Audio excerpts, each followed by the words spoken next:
चैतन्यं शाश्वतं शान्तं व्योमातीतं निरञ्जनं नादबिन्दुकलातीतं तस्मै श्रीगुरुवे सर्वरूपमयी देवी सर्वं देवी जगत् अतोऽहं विश्वरूपां तां नमामि परमेश्वरी। आयुर्वेद विज्ञान में शरीर विज्ञान का परिचय इस प्रकार मिलता है। सबसे पहले 3 शरीर हैं, एक स्थूल, उसके पीछे सूक्ष्म, उसके पीछे कारण। स्थूल शरीर में 25 तत्वों का कार्य होता है। स्थूल शरीर में 25 तत्व हैं, गिनो। 5 महाभूत, आकाश वायु तेज जल पृथ्वी। आकाश का कार्य है शोक काम क्रोध मोह और भय। वायु का कार्य है प्रसारण धावन बलन चलन आकुंचन। अग्नि तत्व का कार्य है निद्रा तृषा क्षुधा कांति आलस्य। जल तत्व का कार्य है लार पसीना मूत्र वीर्य और रक्त। पृथ्वी तत्व का कार्य है रोम त्वचा नाड़ी मांस और अस्थि।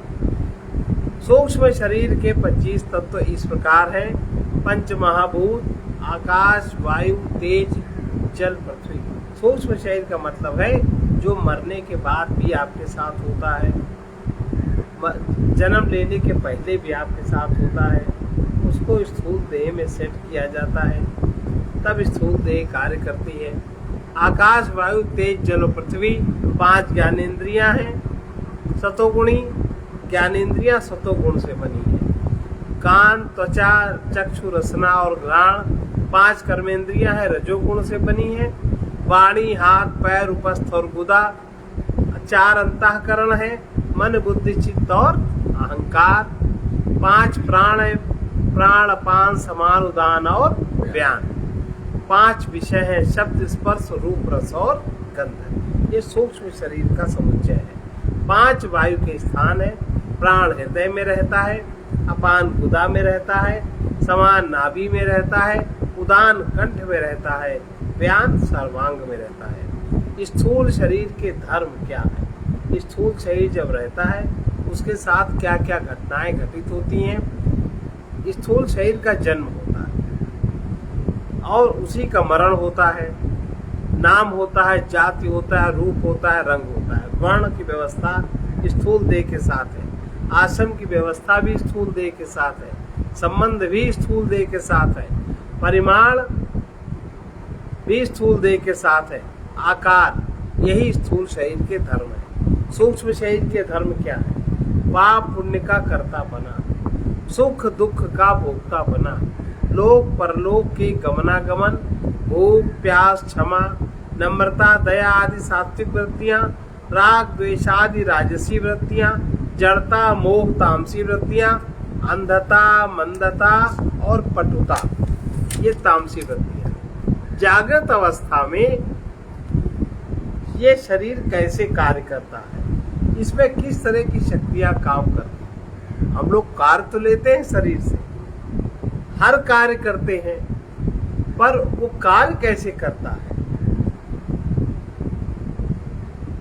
इंद्रियां हम लोग जानते हैं, और इंद्रियों में जो कार्य होता है उसके देवता और फिर उसके विषय। इंद्रियों के नाम है, सबसे पहला स्रोत माने कान, उसके देवता है दिशा और उसका कार्य है सुनना। दूसरा त्वचा, ये जो स्पर्श करते हैं त्वचा, इसके देवता है वायु और इसका कार्य है स्पर्श करना, इसका विषय स्पर्श करना। चक्षु माने आंख, इसके देवता है सूर्य और इसका कार्य है रूप देखना। रसना, रसना के वरुण और इसका कार्य है रस लेना। घ्राण के अश्विनी कुमार देवता है, सूंघना इसका विषय है। वाणी के अग्नि देवता है, बोलना इसका विषय है। इसीलिए अंत काल में शरीर के बाद मुंह में ही मुखाग्नि दी जाती है, क्योंकि मुख में ही अग्नि का स्थूल शरीर में स्थान है और कहीं से आग नहीं लगाई जाती। ये हर व्यक्ति जानता भाई प्रसिद्ध है कि मुखाग्नि देना है। मुख जिस अंग में जिस तत्व का निवास है वही तत्व से जोड़ा जाता है। वाणी अग्नि, उसका कार्य है बोलना। हाथ के देवता इंद्र, उनका कार्य लेना देना। पैर के देवता विष्णु, उनका कार्य चलना। उपस्थ के देवता प्रजापति मूत्र त्याग। बुधा के देवता यम मल त्याग। मन के देवता चंद्रमा संकल्प विकल्प करना उनका कार्य है। बुद्धि के देवता ब्रह्मा और निश्चय करना उनका अधिभूत विषय है। चित्त के देवता वासुदेव, चिंतन करना उसका कार्य है अधिभूत विषय। इसलिए भगवान ने गीता में कहा वासुदेव सर्वम इति, जो सब जगह वासुदेव को देखता उन्हीं का जो चिंतन करता है, ऐसा महात्मा सुदुर्लभा। अहंकार के देवता है रुद्र, अहंता करना। जब तक प्राण शक्ति का प्रवाह मन की बहिर्मुखी वृत्ति के साथ रहता है, तब तक जीवन पर संसार का प्रभाव पड़ता है। अगर बहिर्मुखी वृत्ति ना हो, इंद्रियों की दो वृत्तियां, एक अंतर्मुखी वृत्ति, एक छोर इंद्रियों का अंदर जो मन से जुड़ा है, एक छोर इंद्रियों का बाहर जो विषयों से जुड़ा है। तो हर एक का एक ही छोर जागृत होता है, बाहर विषय से जुड़ना। उसी में लोग कल्पना करते हैं कि ये हमें सुख देगा। इंद्रिय का जो छोर मन से जुड़ा है, इस बात को कोई नहीं जानता, और जिसका वो भाग भी जागृत हो जाता है, उसकी इंद्रिय अति सक्रिय हो जाती है, उसकी ये इंद्रिया ही अतीन्द्रिय क्षमता धारण कर लेती है। जैसे कहीं बैठा है, कहीं का देख लिया, कहीं का सुन लिया। ये मन से जहाँ जो दूसरा छोर है इंद्रियों का, जो मन से जुड़ा है, वो जब जागृत हो जाता है तो इस तरह की दूरगामी शक्तियां उसको प्राप्त हो जाती इंद्रियों। वृत्ति को अंतर्मुखी बनाने पर, निरोध करने पर अंतर का दर्शन सुगम होता है। शरीर के भीतर 9 चक्र है, माने 9 केंद्र है। 9 केंद्र में चेतना हर एक की स्थित रहती है। 9 केंद्र की अलग अलग वृत्तियां हैं। जिसकी चेतना जिस केंद्र पर स्थिर है, तो उस केंद्र की प्रधानता उसके जीवन में देखी जाती है। पहला चक्र है मूलाधार। मूलाधार चक्र पशुओं में सब में पाया जाता है। ज्यादातर मनुष्यों का केंद्र यही चक्र है। सेक्स जीवन हर मनुष्य का है, और जो पूरी तरह से इसमें जिसकी वृत्ति केंद्रित होती है, उसको कुछ बुद्धि विवेक नहीं होता, बड़ी क्षुद्रता मानी जाती है। दूसरा स्वादिष्ठान, तीसरा मणिपुर, चौथा अनाहत, पांचवा विशुद्ध, छठवां आज्ञा, सातवां ललना चक्र, आठवां तालुमूल और 9वां सहस्त्रार। चक्रों के दलों में भिन्न भिन्न वृत्तियां कार्य करती हैं। स्वादिष्ठान चक्र में 6 वृत्तियां हैं।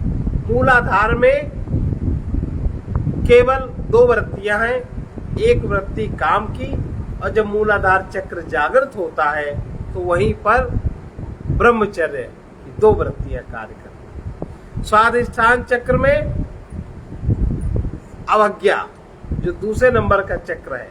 जैसे लोगों में मूलाधार चक्र सक्रिय है प्राकृतिक रूप से, उसमें जो काम वासना है, और दूसरा चक्र प्राकृतिक वृत्ति उसमें होती है। जो ऐसा व्यक्ति होगा वो अवज्ञा करेगा शास्त्रों की, परमात्मा की, बड़ों की, नहीं मानता। तो स्वादिष्ठान चक्र का जो प्राकृतिक वृत्ति है अवज्ञा करना, और उसकी जो जागृत वृत्ति है आज्ञा में होना। जो इधर वृत्ति है वो दूसरे जब वो चक्र जागृत होता है, उसमें कुंडलनी शक्ति ऊर्ध्वगामी वृत्ति, आप साधना आदि करते हो तो वो दूसरा पक्ष उसका जागृत हो जाता है। जहां अवज्ञा करना है वहां आज्ञा पालन की क्षमता। मूर्छा प्राकृतिक वृत्ति है, मूर्छा मूर्छित रहना मन का, एक धुन रहना, इंद्रिय धुन। हमें जो चीज खानी है खानी, अंधे बन के खाना, जो चीज चाहिए सो अंधे बन के चाहिए, मूर्छा, मूर्छित मन रहता है। और जब स्वादिष्ठान चक्र में दूसरी जागृति आती है तो जागृति उसी चक्र में आती है। तीसरा है प्रश्रय। प्रश्रय माने हमेशा वो दूसरे का आश्रय ढूंढता रहता है, अपने आश्रय से कोई कार्य नहीं करता। तीसरा है अविश्वास, वो किसी पे विश्वास नहीं करता। सामान्य जीव ऐसा ही है, और जब जागृति आती है तब वो विश्वास उसमें जागृत होता है। श्रद्धा विश्वास रूपिणो और सर्वनाश, इन वृत्तियों के द्वारा जीव अपना सर्वनाश करता है और क्रूरता बड़ी भयानक उसमें होती है। ये जो मांस आदि खाने वाले हैं इनमें यही वृत्ति ज्यादा है, वरना किसी जीव की हत्या करना आसान है। किसी जीव को तेल में तल लेना आसान है, बताइए। हिंसा, हिंसक वृत्ति, क्रूरता, और जब दूसरा तत्व उसका जागृत होता है तो दया जागृत हो जाती है। तो तीसरा है मणिपुर चक्र। मणिपुर चक्र स्वाभाविक रूप से जागृत रहता है स्त्रियों में। उनमें निम्न वृत्तियां पाई जाती हैं: लज्जा, पिशुनता, पिशुनता कल क्या बताया था? चुगली करना, ईर्ष्या, सुषुप्ति, हमेशा गहरी नींद में सो जाना, सब कुछ कर दे, कह दे हमने कुछ नहीं किया। अब देखो है ना उदाहरण, हमने ऐसा कहा ही नहीं, हमने ऐसा सुना ही नहीं। विषाद, हमेशा उनका दुख गिरा रहता है। काशाय, कहीं भी उनको तृप्ति नजर नहीं आती। तृष्णा, विचित्र, देखो इतने इतने धनवान लोग हैं और कैसी कैसी तृष्णा। तृष्णा न जीवेम स्वयं एवं जीर्णा, स्वयं वो जीर्ण कर देती है पर तृष्णा कभी जीर्ण नहीं होती। मोह, घृणा और भय, ये मणिपुर चक्र की स्वाभाविक वृत्तियां हैं। और जब इस मणिपुर चक्र जागृत होता है तब इसमें जो वृत्ति जागृत होती है दूसरी तरफ लज्जा, लज्जा की जगह, लज्जा के विपरीत कौन सी वृत्ति है? यथार्थता, लज्जा की विपरीत वृत्ति यथार्थता। पिशुनता, उसमें सर्वभाव, चुगली आदि न करना। ईर्ष्या, ईर्ष्या का अलग सरलता। सुषुप्ति, जागृति, विषाद, सुख, काषाय, तृप्ति का अनुभव, तृष्णा, तृष्णा की समाप्त होना, संतोष, मोह, घृणा, भय। अब जो अनाहत चक्र उसमें 12 वृत्तियां हैं: आशा, चिंता, चेष्टा, ममता, दंभ, विकलता, विवेक, अहंकार, लोलुपता, कपट, वितर्क और अनुताप। विशुद्ध चक्र में 16 वृत्तियां हैं। जितना भी संगीत है सब विशुद्ध चक्र का केंद्र है। उसका केंद्र विशुद्ध चक्र है। षडज, ऋषभ, गांधार, मध्यम, दैवत, पंचम, निषाद, हुम, फट, वौषट, वषट, स्वाहा, नमः, विष और अमृत, ये वृत्तियां। विशुद्ध चक्र में नमः वृत्ति है। वो उस चक्र के जागृत होने पर पता लगता है मेरा कुछ भी नहीं। आज्ञा चक्र में 12 वृत्तियां हैं। ज्ञान और प्रकाश इसकी विशेष वृत्ति है। ताल मूल ललना चक्र में 12 वृत्तियां हैं। श्रद्धा, संतोष, स्नेह, दम, मान, दैविक वृत्तियां। अपराध, शोक, खेद, आरति, संभ्रम, उर्मी, शुद्धता और अमृत स्थली। 6 चक्रों के नाम। उन 6 चक्रों के बीज क्या है? मूलाधार का बीज है लंग, हम लोग उससे परिचित हैं। सारा संगीत लंग बीज से व्याप्त है। स्वादिष्ठान चक्र का बीज भुवर लोक है, इसका वंग बीज है। मणिपुर का स्वर लोक है, रंग बीज है। अनाहत का महर लोक है, व्यंग बीज है। विशुद्ध का जन लोक हंग बीज है। आज्ञा आत्म प्रतिबिंब, वहां समझ में आता है। कुंडलनी शक्ति, पिंगला माने सूर्य नाड़ी। कुंडलनी शक्ति पिंगला नाड़ी में इच्छा शक्ति के रूप में गति कर रही है। यही जीवात्मा की गति कही जाती है। शंखनी नाड़ी के भीतर पुरीतत नाड़ी है, उसी में सुषुप्ति अवस्था होती है। मेधा नाड़ी में निद्रा और स्वप्न का दर्शन होता है। अब देखो ये सब होता सबको है, पर पता शरीर के विज्ञान में बात पता किसी को आजकल पढ़ाई में भी नहीं पढ़ाई जाती, तो कोई जाने क्या। और इतना ज्यादा भारतीय विद्याओं का अपमान कर दिया है अंग्रेजों ने, सबने, कि हर आदमी जो चीज उधर से आएगी उसी को सही मानता है, उसी पे शोध खोज करता है। गांधारी नाड़ी के साथ वाम नेत्र का मन से संयोग होता है तब बायां नेत्र काम करता है। हस्त जिह्वा नाड़ी के साथ दक्षिण नेत्र में मन का संयोग होता है। पूषा के साथ दक्षिण कर्ण दक्षिण कान में मन का संयोग होता है। यशस्विनी नाड़ी के साथ वाम कर्ण में बाएं कान में मन का संयोग होता है। कुहू नाड़ी के द्वारा मन का संयोग होने पर समागम का सुख मिलता है। सुषुम्ना नाड़ी में मन का संयोग होने पर योगारंभ होता है। हर एक की सुषुम्ना नाड़ी जागृत नहीं होती। और चित्रणी नाड़ी में समाधि होती है। नाभि चक्र तक भूलोक है, माने नाभि चक्र तक भूलोक है। नाभि चक्र तक स्त्री तत्व की गति है स्वाभाविक। मूलाधार, स्वादिष्ठान, मणिपुर,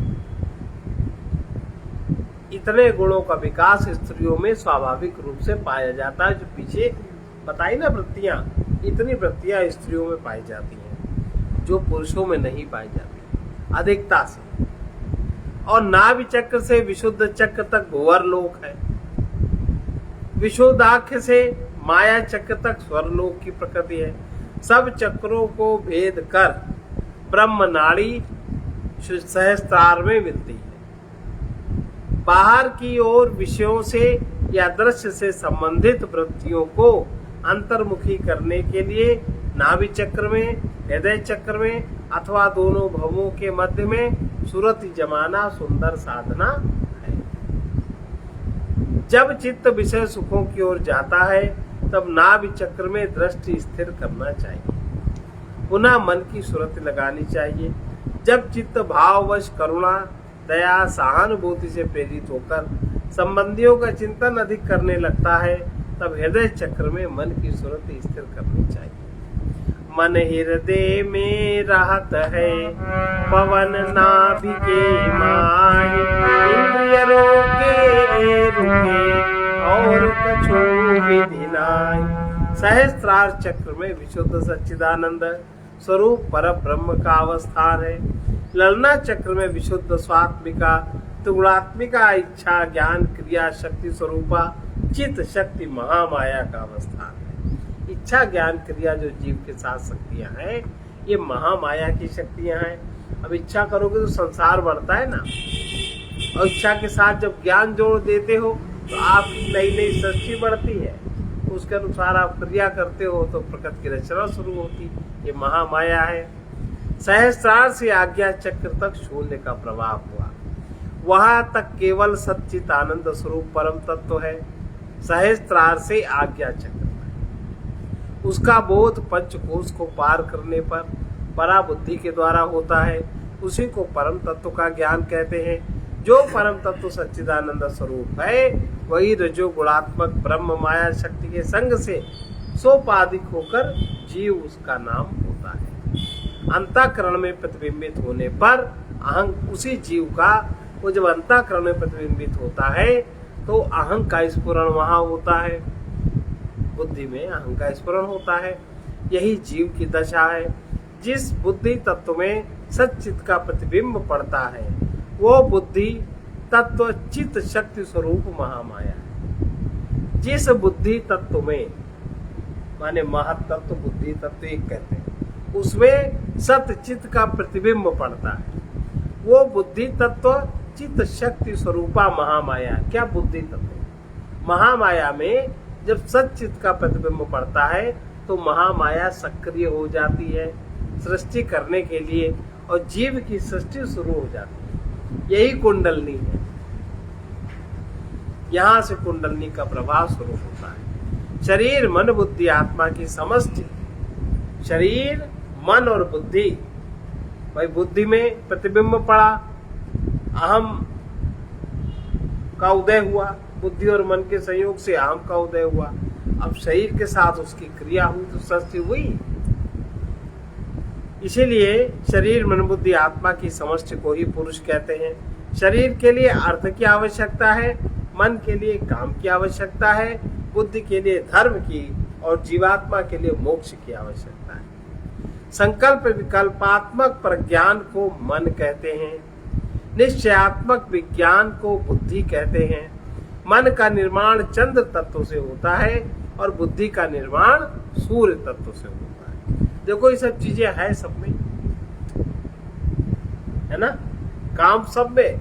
हर शरीर, पशु पक्षी अंग्रेज मुसलमान, इन सब का इसी तरह कार्य हो रहा है, लेकिन वो तत्व का फर्क होने से उसकी क्रिया, जाति, वर्ण सब फर्क हो जाता है उस हिसाब से। और अविद्या को ही कारण शरीर कहते हैं। जहां इन सब बातों का ज्ञान नहीं है, विद्या है, वही कारण शरीर है। विद्या अविद्या ये दोनों दैवी और आसुरी शक्तियां हैं। इन्हीं के पारस्परिक संग्राम को देवासुर संग्राम कहते हैं, जो कि सदा जीव की सृष्टि में चलता रहता है। साधक को देवासुर संग्राम को देखना ही पड़ता है, लेकिन ईश्वर की सृष्टि में देवासुर संग्राम नहीं चलता। जीव की सृष्टि में सदा चलता रहता है। जब तक प्राणों की गति बहिर्गति रहती है, तब तक स्पर्श आदि 5 वस्तुओं का ज्ञान होता ही रहेगा। सुरत योग के द्वारा प्राणों की मन की अंतर्मुखी गति होने पर जीव की ऊर्ध्वगति होती है। सत्व गुणात्मक चैतन्य ही भगवान है। उनका योगानुभव हृदय चक्र में होता है। जब हमारा हृदय सत्व गुणी होता है, तब वहाँ भगवान का अनुभव होता है। हृदय में ही तो निवास है आत्मा का, वहां वो अनुभव होता है। गुरु तत्व का योगानुभव, जहां से परमात्म तत्व का शून्य विस्तार है, ब्रह्म रंध्र से आज्ञा चक्र में, तो गुरु तत्व का योगानुभव आज्ञा चक्र में होता है। वहां से परमात्मा की गति शुरू होती। क्या कहा? गुरु गोविंदो खड़े काके लागो पाए, बलिहारी गुरु आपने इन गोविंदियो बताए। अब जब आज्ञा चक्र में गुरु तत्व का निवास है, और आज्ञा चक्र के जब ऊपर जाओगे तभी तो परमात्मा बोध है, रास्ता ही वही है। तो बिना गुरु तत्व में स्थित हुए बिना कोई परमात्मा तत्व को नहीं जान सकता। आ गई वही बात। तो गोविंद की भेंट बाद में होती है, गुरु की पहले होती है। गुरु कृपा के बिना ऊर्ध्वगति नहीं होती। गुरु कृपा से ही जीव माया चक्र को पार कर जाता है, तो पार ही कर जाएगा। ये जब वो चीज का वो स्थिति ही है। शरीर के भीतर पीठ के मध्य में मेरुदंड है। इसी में परमात्मा की व्यापकता का अनुभव करने वाली, अर्थात चिन्मय व्यापक शक्ति को पकड़ने वाली एक नाड़ी है, उसी को ब्रह्म नाड़ी कहते हैं। वो सुषुम्ना नाड़ी के भीतर है। ब्रह्म नाड़ी में जिसका जागरण हो जाता है, ब्रह्म नाड़ी में जिसका साधन शुरू हो जाता है, उसमें जागृत, उसमें कुछ हलचल होने लगती है, उस व्यक्ति को तात्विक रूप से ब्राह्मण शरीर मिलता है। या ब्राह्मण शरीर मिलने के बाद ही ब्रह्म नाड़ी सक्रिय होती है, जागृत अपनी अवस्था में आती है। अन्य शरीरों में ये सुविधा साधन नहीं है। इसलिए ब्राह्मण को ही सन्यासी होना चाहिए। ब्राह्मण ही सन्यास दीक्षा का अधिकारी है। दंड ब्राह्मण को ही लेना चाहिए, ऐसी मान्यता है कि नहीं, है ना? इसीलिए ब्राह्मण पूजनीय है। अब ब्राह्मण अहंकार करे कि हम पूज्य है, तुम बड़े छोटे हो तो मारा जाएंगे, तत्व को तो समझे पहले। इसीलिए ब्राह्मण नितराम गुरु, वो सबका गुरु है, क्योंकि ब्रह्म नाड़ी की जागृति उसमें आसानी से हो जाएगी। और ब्राह्मण ही सन्यासी हो पाता है, भीतर से भी सन्यासी ब्राह्मण हो पाता है, इसके अलावा अन्य कोई हो नहीं पाता। तभी तो सब अनेक तरह के आडंबर रचते घूमते फिरते।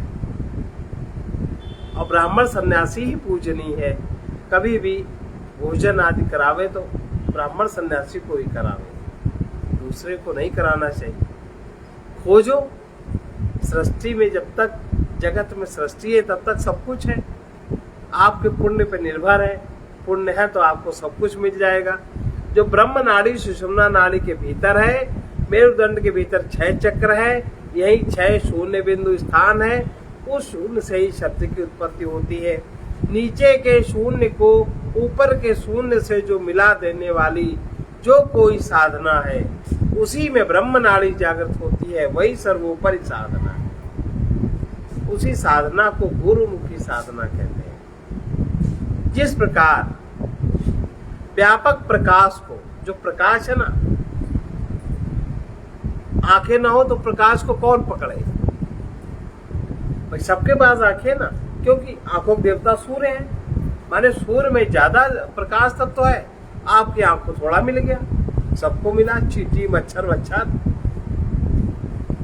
तो जिस प्रकार से व्यापक प्रकाश को नेत्र ही पकड़ पाते हैं तथा व्यापक शब्द को कान ही ग्रहण कर पाते हैं, व्यापक गंध को नासिका ही ग्रहण कर पाती है, उसी प्रकार व्यापक परमात्मा के सच्चिदानंद स्वरूप का अनुभव सुषुम्ना नाड़ी के भीतर रहने वाली ब्रह्म नाड़ी के द्वारा ही हो पाता है। इसीलिए सन्यासी होने का अधिकार ब्राह्मण को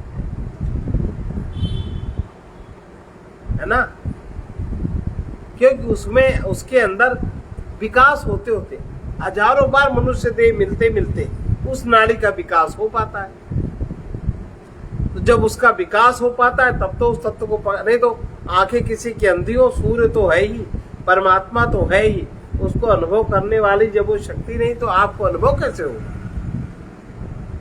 इसलिए आजकल जो लोग कहते हैं कोई भी कुछ भी कैसे, उसके शरीर का विकास अधूरा है।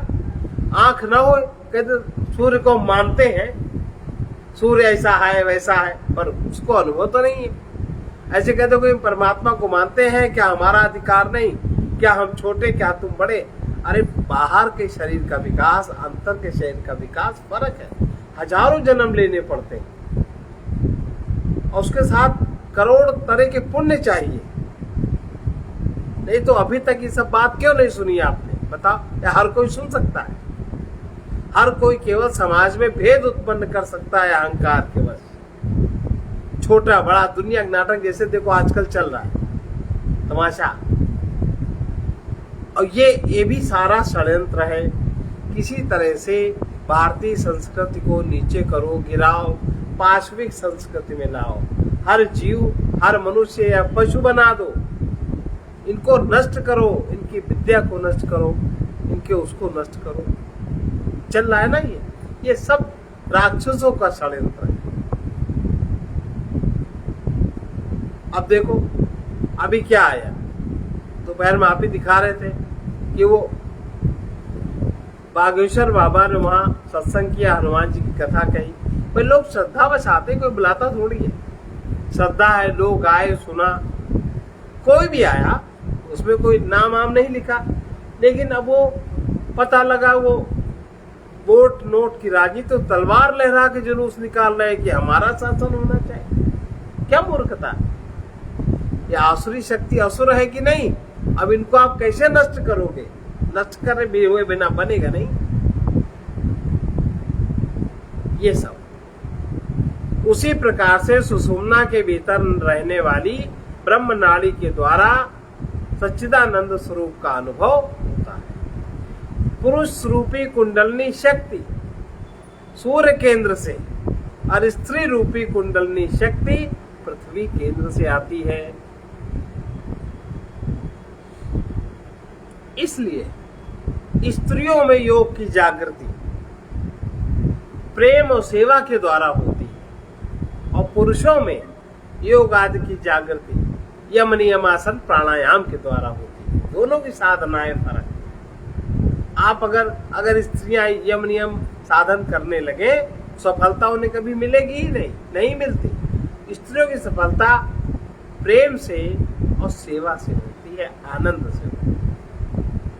और देख लो जितनी भी स्त्रियां हुई, देख लो इससे अलग है, नहीं हुई।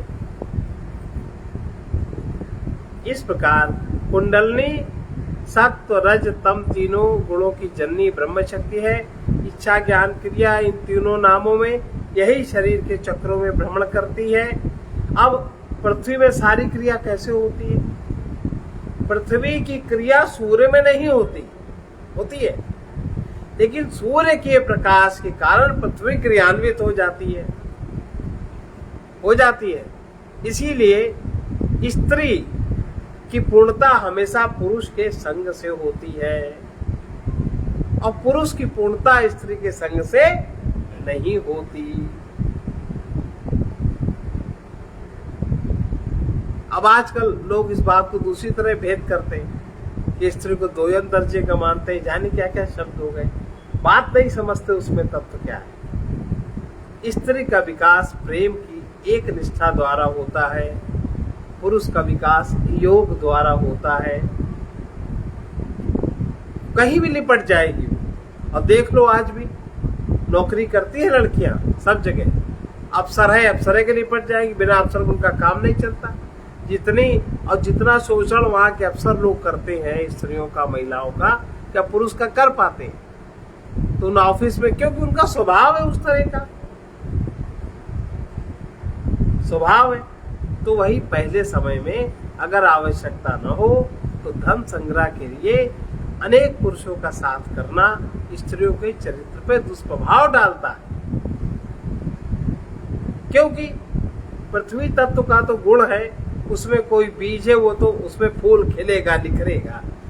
स्त्रियों के मन में सुंदर सुंदर बीज है, किसी भी पुरुष का संग पड़ा उनके भावना विकसित होने लगती, नहीं होने लगती।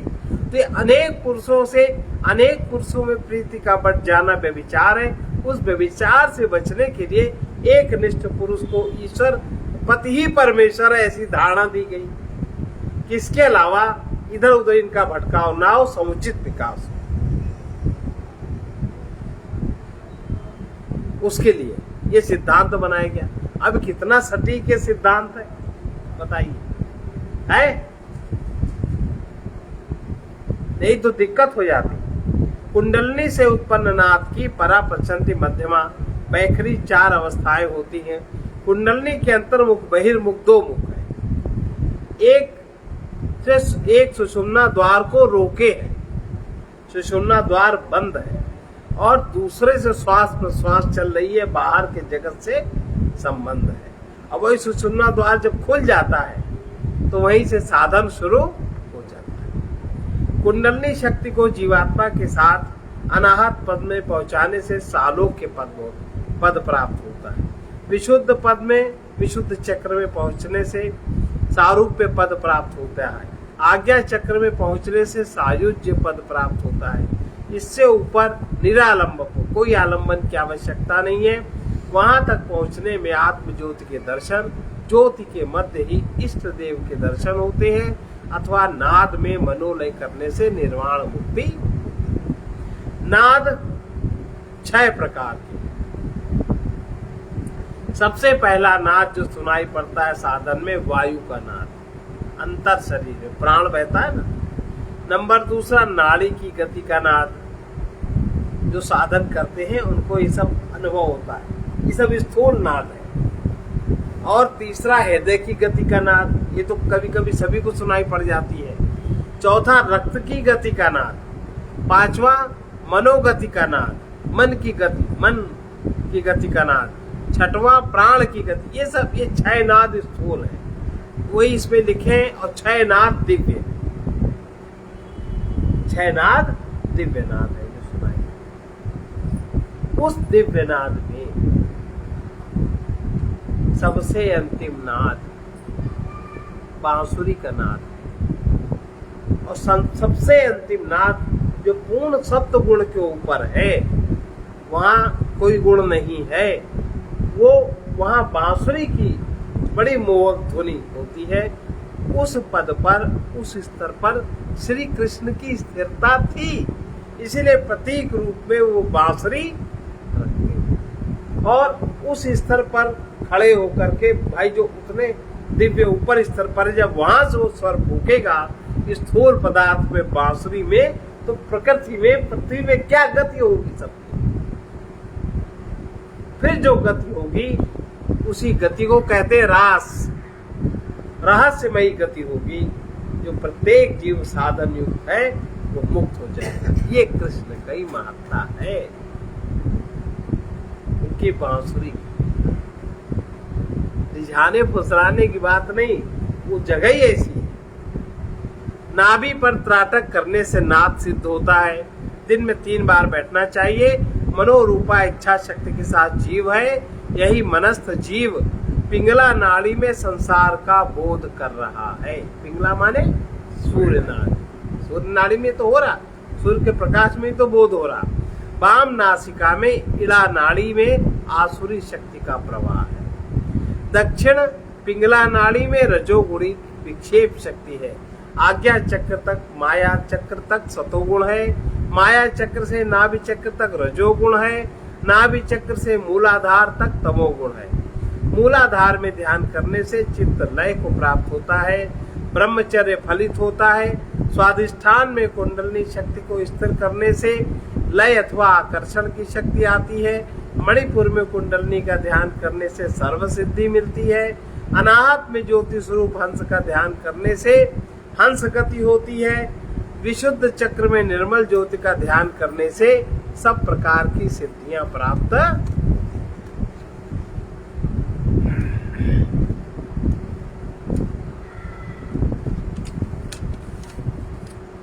तालु मूल ललना चक्र दशम द्वार में ध्यान करने से मुक्ति मिलती है। आज्ञा चक्र में ध्यान करने से साधक को मोक्ष का अनुभव होता है। ब्रह्मरंध्र में ध्यान करने से निर्वाण पद मिलता है। सोम चक्र में सच्चित रूपा अर्ध शक्ति का ध्यान करने से मन का लय होता है। बाएं स्वर से पूरक और कुंभक करने से नाद बढ़ जाता है। नाद सुनने में आराम रहता है। बाएं चक्र से करने आत्मज्योति का दर्शन गुरु नेत्र आज्ञा चक्र पर, तीसरा नेत्र खुलने पर गुरु कृपा से ही हो पाता है। ब्रह्मरंध्र में सफेद कमल में गुरुदेव का ध्यान करने से कभी कभी आत्मदर्शन होता है। नाभि चक्र में दृष्टि रखकर कुंभक उद्यान बंद बार बार नित्य 3 बार 8-10 मास करने रहने से योग साधन में सफलता मिलने लगती है। उद्यान बंद तथा कुंभक से प्राणपान की गति सम। हर साधक को ऊपर के चक्रों के ध्यान करने में सफलता नहीं मिलती। इसे नाभि चक्र या हृदय चक्र में सूरज लगाकर ध्यान करना चाहिए। शवासन से लेटकर दाहिने पैर के अंगूठे पर दृष्टि स्थिर करने से मन शीघ्र लय को प्राप्त होता है, क्योंकि अंगूठे का संबंध जो आज्ञा चक्र में गुरु तत्व का केंद्र है उससे दाहिने पैर के अंगूठे का संबंध आज्ञा चक्र में गुरु तत्व से है। वहां से जो नाड़ी आती है सीधे दाहिने अंगूठे के पैर से जाती है, उसमें गुरु शक्ति का प्रवाह मिलता है। श्वास के आते जाते समय नाभि के स्पंदन में मन लगाने से मन शांत होता है। ओम ह्रीं इस मंत्र को नित्य 108 बार जपने से भूत शुद्धि होती है। साधना अभ्यास में बैठने के प्रथम जप कर लेना चाहिए। ओम ह्रीं, ऐसा कोई महात्मा कहते थे। ओम ह्रीं प्लीहा चक्र की जागृति से सूक्ष्म शरीर की यात्राओं का स्मरण रहता है। नाभि चक्र की जागृति से संबंधित शत्रु मित्र के मनोभावों का ज्ञान होता है। अब देखो हम हरिद्वार नहीं गए, मनोभाव का ज्ञान हुआ कि नहीं हुआ?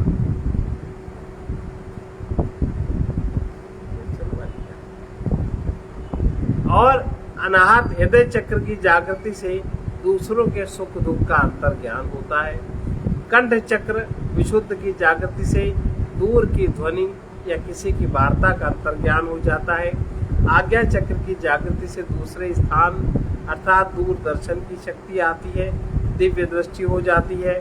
सातवें चक्र की जागृति से शरीर से बाहर निकलकर पुनः लौट आने की शक्ति। सातवें चक्र की जागृति। योग की प्रथम सिद्धि में स्थूल समाधि होती है। दूसरी सिद्धि में देवताओं की उपस्थिति होने लगती है। उनसे अभीष्ट की पूर्ति का प्रलोभन आता है। अभिमान वृद्धि की संभावना रहती है। अंतर ज्योति का स्फुरण आरंभ होता है। यही योगी की परीक्षा ली जाती है। योग की तीसरी सिद्धि में संकल्प करते ही प्रलोभन की वस्तुएं उत्पन्न करने की शक्ति जागृत हो जाती है। पृथ्वी जल अग्नि आदि भूत जयी शक्ति आ जाती है, प्रज्ञा ज्योति प्रकट हो जाती है। यही सिद्धि की पूर्णता होती है। जीवन मुक्ति यहाँ सुलभ होती है। योग की चौथी सिद्धि में त्रिगुणातीत अव्यक्त परम पद की प्राप्ति होती है। योग की अधम सिद्धि में सुखद वस्तुओं की प्राप्ति, समाज में ख्याति, राजाओं द्वारा मान, ऐश्वर्य, आकर्षण, शक्ति, इसके अतिरिक्त पांडित्य, चमत्कार, रोग हरण, विशरण और भी अधम लक्षण है। योग की मध्यम सिद्धि में वैराग्य, मुमुक्षत्व, सर्ववश्यता, भोगेच्छा का भाव, सर्वभूत दया, सर्वज्ञता आदि विशेषताएं आ जाती हैं। योग की उत्तम सिद्धि में प्राणियों में समता, द्वंद्वों में संभाव, ब्रह्म चिंतन में आनंद अनुभव, चित्त की निवृत्ति ये उत्तम सिद्धि है। चित्त में वृत्ति न रहे, अपलक दृष्टि, मधुरता, निर्विकार भाव, ये योग की उत्तम सिद्धि के लक्षण है। प्रसन्नता आदि विशेषताएं सुलभ रहती है। योगाभ्यासी के जीवन में प्राण शक्ति से हठ योग सिद्ध होता है, मना शक्ति से ध्यान योग, क्रिया शक्ति से कर्म योग, भावना शक्ति से भक्ति योग और बुद्धि से ज्ञान योग की सिद्धि होती है। ध्यानाभ्यासी के सामने भगवान के स्थूल रूप के ध्यान का फल स्थूल होता है, सूक्ष्म रूप के ध्यान का फल सूक्ष्म होता है और परम रूप के ध्यान का फल परम सुलभ होता है। भगवत प्राप्ति का अर्थ है पूर्णता की प्राप्ति। परिपूर्ण भगवान उसी को कहते हैं जो अविनाशी हो, जिसमें कहीं ज्ञान की, शक्ति की, स्वतंत्रता की तथा आनंद की, दिव्य गुणों की कमी न हो। मनुष्य की अभिलाषा है सच्चिदानंद से अभिन्नता प्राप्त करे। साधना का उद्देश्य यही है कि नर नारायण के साथ तन्मय हो जाए। साधनाभ्यास का उद्देश्य यही है कि नर से नारायण में होने की तैयारी, जड़मय से दिव्य चिन्मय प्राप्त होने का जो पथ है उसी को योग पथ कहते हैं। जड़मय जीवन से जो दिव्य चिन्मय जीवन प्राप्त करने का पथ है उसी को योग पथ कहते हैं। योग के लिए ही साधन युक्त होना अनिवार्य है। संसार में जितना भी सुख है चित्त की एकाग्रता का ही सुख है। यदि चित्त को अविनाशी परमात्मा में एकाग्र कर लिया जाए तो अविनाशी आनंद की अनुभूति किसी को भी हो सकती है, कोई भी कर सकता है। आज इतना ही।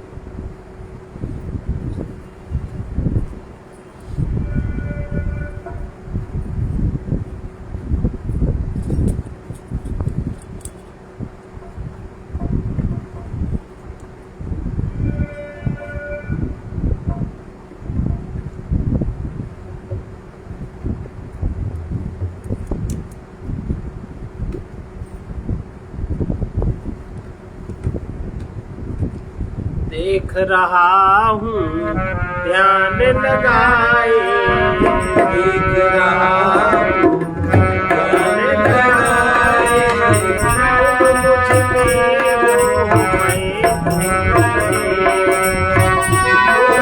मुझ में हो जो देखे सो ये गाए,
कोई तुमको निर्गुण माने, कोई तुमको निर्गुण माने, कोई तुमको सगुण बखाने, कोई तुमको सगुण बखाने, विश्वमय रूप बनाए, विश्वमय रूप बनाए, तुम मुझ में हो मैं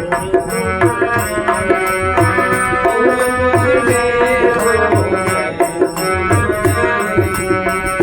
तुम ऐसे हो या वैसे हो, तुम ऐसे हो या वैसे हो, जो कुछ भी हो या जैसे हो, जो कुछ भी हो या जैसे हो, आनंद बनाए, आनंद बनाए, तुम मुझ में हो मैं तुम में, तुम मुझ में हो मैं तुम में, देख रहा हूँ जान लगाए, देख रहा हूँ जान लगाए, तुम मुझ में हो मैं तुम में, तुम मुझ में हो मैं तुम में, जो देखे सो ये गाए, जो देखे सो ये गाए, तुम मुझ में हो मैं तुम में, तुम मुझ में हो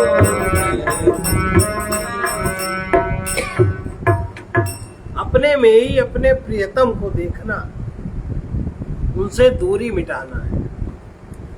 जिसके बिना तुम रह नहीं सकते उसी को अपना प्रेम पात्र समझो और अपने को प्रभु में अनुभव करना ही प्रभु के बोध की शुरुआत है। सर्वे भवन्तु सुखिनः, सर्वे सन्तु निरामयाः, सर्वे भद्राणि पश्यन्तु मा कश्चित् दुःखभाग्। ॐ पूर्णमदः पूर्णमिदं पूर्णात् पूर्णमुदच्यते पूर्णस्य पूर्णमादाय पूर्णमेवावशिष्यते। ॐ शान्ति शान्ति शान्ति।